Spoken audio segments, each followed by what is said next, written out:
I attack ideas, I don't attack people, and some very good people have some very bad ideas. That was, of course, Justice Antonin Scalia. A new Supreme Court session got underway this week with a full complement of justices. And in this first week of October, it's difficult not to think of the late Justice Antonin Scalia, who left us a little over a year ago. My next guests are here to give us a glimpse at another side of Nino. They've assembled a collection of some of his finest speeches at commencements, convocations, other events, and it reveals not only his thoughts on the law, but on faith, life, and the American character. It's called Scalia Speaks, Reflections on Law, Faith, and Life Well Lived. It's edited by my guests, Christopher Scalia, the Justice's son, and Ed Whelan, who clerked for Justice Scalia. Thank you both for being here. I want to start with, we have the Justice's dissents bound. We read so many of his opinions over the years. Why did we need a collection of his speeches, and where did these come from, Christopher? Well, first, where they came from, Ed and I received a box of hard copy speeches and a box of discs from his offices through the help of his secretary, and we just sorted through them, and just probably about 200 speeches total. And we selected the ones, the best of the best. They were all very good. But we selected the ones that we thought would be most interesting to general readers, people who weren't necessarily legal scholars or lawyers or law students or anything like that, but were interested in my father, in his approaches to the law, but wanted to know more about him overall. And I think that's what really sets it apart from the opinions themselves. About 12 of these speeches are about the law, but and he says a lot of the things, basically, that he says in the opinions, but he says them in more colloquial, I guess, casual fashion, as you do when you deliver speeches. And a lot of these speeches weren't necessarily delivered to legal audiences. And plus, as you mentioned, a lot of the speeches are not about the law. A lot of them he delivered at high school commencements or college graduation ceremonies. You've got a speech on the arts at That's Juilliard, right, yeah. about the First Amendment rights. I mean, there's a lot of diversity. He speaks about faith. It really is a rich assortment of his mind beyond the law. Ed, were these written out fully? Were these notes you all were working from, transcriptions? How did you find these speeches? What condition were they in? They were written out fully. We were actually amazed to discover this treasure trove. I think we had no idea that he had written so many speeches on such a broad range of topics and with such care. Very few of these speeches have ever been published anywhere before. So the reader will find insights into Justice Scalia's thinking on a whole range of issues that he will not have encountered before. Christopher, after your dad passed away, I remember reading a piece you wrote in the Washington Post, and it brought to mind what happens with so many of us who write for a living. Yeah. You have dinner, and then you retreat into your cave. Right. That was often what happened with your dad. You would pass the windows and see him working in there. It was a little bit of a sanctuary. I don't know, I loved walking by there and seeing him hard at work. And as I started to write a little more myself, I started to appreciate that space he had a little bit more. And he writes about that in one of these speeches. He describes the writing process, and he says that basically it comes down to time and sweat. That's what it takes to be a great writer. And he certainly was a great writer because he put so much effort into it. There's a wonderful line in the book, and I pulled it out because it's a cruel thing that I often think and say on occasion, but I wouldn't have said it quite as succinctly or beautifully as he did. And he said, "I do believe, however, that there is at least this connection between good writing and intellect. It is my experience that a careless, sloppy writer has a careless, sloppy mind." So this is true. Tell me about that process as you witnessed it as a young person and then as an adult. He would take a lot. I mean, these opinions that he wrote were razor sharp. You saw him, Ed, as well, shape his words and spend time. Tell me about that process, the deliberative care he took in shaping not only his opinions, but these speeches as well, each of you.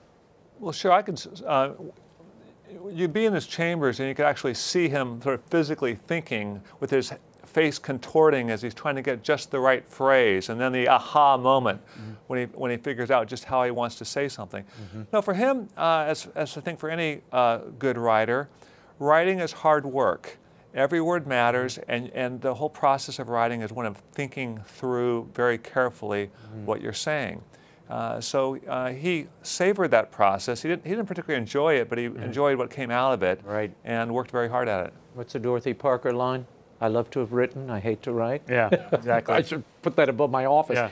Yeah. Your experience of how he labored. I know, if I remember right, it's been since your father passed away, but in that piece in the Washington Post, or maybe it was an interview, your mother talks about he would try lines out on her. Yeah, he would try lines out too with other justices too, and usually or often they were lines that he knew he really couldn't get in there, but he was just kind of he needed to share them. He wanted somebody to hear the line, and my mom would say, "No, you can't use that one." And he said, "I know." But Justice Thomas tells a great story of how often my dad would call him and say, "Clarence, you got to hear this." And he would read a line over the phone and guffaw at the line, and sometimes those ones would stay in. I have memories of my father when he was working on a book, just laboring all summer, and I spent a week with him and my mother at the beach, and he barely left the house. He spent the whole time kind of just in a little study area he had there, working the entire time. I mean, he was serious about it, and he wanted to make sure that the words that he sent out into the public were perfect or as good as possible. What I love about this collection of speeches is you come away with a real sense of the man. I feel so blessed to have known him. We'd go to Mass at St. Mary's together. I saw him over the years. And that kind of devilish sense of seeing the world and the way he'd express it. He held little back. He was great fun. I remembered as I read this, the opera was a great love of his. He and your mom were always at the Kennedy Center, and he and Justice Ginsburg shared that love of opera. And their friendship I want to talk about in a moment. But I can remember a night, I won't say who was singing, but he and your mom were sitting in front of us, and halfway through the thing, he of course said what we were all thinking, which was it was a really lousy concert. It was new music, and he hated the kind of nouveau stuff. And he kept turning around going, "I'm waiting for this thing to start. When is it going to start?"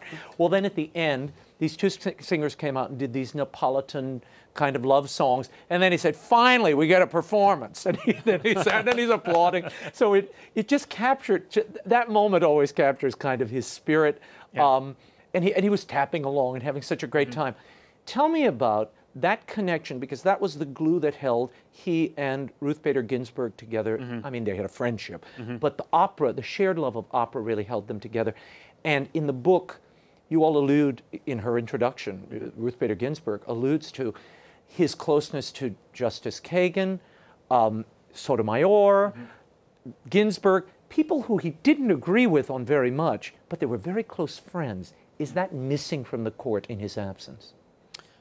I know that the justices miss him, but I don't get the impression that is missing. I think that the court is a family, and that came through very clearly to me, especially after my father passed away, just how supportive the other justices were, especially to my mother. They were just really very, very loving, and so I don't think that has gone away. I think just the nature of that job, it brings people close together, or at least it can. And my father took advantage of that. And he and Justice Ginsburg, for as much as they disagreed, they had a great working relationship too. Right. They would, as she explains in her foreword, they would help each other out a lot with the drafts of their opinions. Even though they were on opposite sides, they wanted to make each other's opinions better. And Ed, how did that work? I mean, you witnessed that up close. They would kind of use each other as almost sharpeners to clarify their thought and challenge their own perspective on a given issue. Well, they actually forged their friendship when they were both on the D.C. circuit. The year I clerked for Justice Scalia, Justice Ginsburg hadn't yet joined the court, so I did not see them in action there. But she writes a lot about how they would exchange ideas, and I think they really provide a model for something that's missing in this country, which is a friendship across ideological lines, a capacity to appreciate the good qualities in someone else, even as you have very fundamental disagreements. And they were genuinely friends along with their spouses. I believe they spend every New Year's Eve together. And again, I think it's a great example that many of us could profit from. I agree. Another thing, I just add one more thing that I think bonded them, both the couples, was that my mother and Justice Ginsburg's husband are fantastic cooks. Marty Ginsburg was a great cook, and he and my mother used to love talking about cooking, and so that was definitely a bond in addition to the opera. What did you learn about your father that you didn't know or appreciate as you looked over this body of his professional life, his speaking, that part of his personality? And he really was a performer. He was a performer, and that I had known that, and I guess I got a better appreciation of that from reading through the speeches again. One thing that really hit home to me was just how much he loved teaching. And the point of these speeches was to teach. He had been a law professor for much of his career, and he never gave up that enthusiasm for teaching. And to the point to which, he even remembered the names of professors and high school teachers who had been really influential to him, and he mentions a couple of them in his speeches. Yeah. He was kind of a born teacher, and even when he wasn't a law professor anymore, he kept teaching by delivering all these speeches. Ed, what do these speeches tell us about the legal mind of Nino Scalia that perhaps laymen did not fully appreciate? You're a lawyer, you've been immersed in the court for all these years, but for the layman, it does give you a certain insight. He distills his thought here in a way that's really accessible. He does, and I think the layman will learn a lot about his approach, about the battle between so-called originalism and the living Constitution. Right. But I think what you see here is how his whole approach to the law fit within his broader understanding of what it means to be a judge, what it means to be an American, and also how one reconciles being a judge with being a faithful Catholic. Right. He makes quite clear repeatedly that the duty of a judge is not to indulge one's moral or religious beliefs, and he actually, resented it when people would praise him, thinking that he had done so. Exactly. That he would say that the one commandment that really applied to his judging was the commandment, "Thou shalt not lie." Thou shalt not lie about the meaning of the Constitution and other laws. But beyond that, his job was to apply the laws that had been enacted through democratic processes. So he's a big believer in separation of powers and a huge believer in this ongoing American experiment. The enduring Constitution, as he says here. That's right. The enduring Constitution. Not the living, but the enduring. That's right. Interesting choice of words. And you make a very good point. Years ago, I begged him for years to sit for an interview. He finally, after saying, okay, I'll send a letter to the chambers, I'll look at it, Raymond. He finally sends me a letter back. He only wrote me one time, and I have it still at home. And he says, I know if I sit down, you're going to try to pin me down to talk about Catholicism, how it relates. I'm going to get lost in a quagmire. I don't want to talk about it. It'll just confuse people. Forgive me. And that's what he said. So, and I have forgiven him, but it is the one regret I have that I never got to interview him. You have a wonderful moment in your introduction you describe at your high school graduation. Your father gets up to speak, but you introduce him first. Tell that story, because I think it gives you an insight to his mind and how he interacted with those he loved. I had the honor of introducing him at my high school graduation, and I worked hard on writing a clever introduction that also, did the basics of telling people who he was. I wanted to impress my classmates mostly. And I think I pulled it off until all I had to do was say his name. Ladies and gentlemen, please welcome. And I mispronounced his name because I don't... The first name. Yeah, the first name. Yeah, I don't know the last one. The first name, his first name was Dad to me. Yeah. So I stumbled on Antonin, as, in my defense, many people do. Right. But usually not his sons.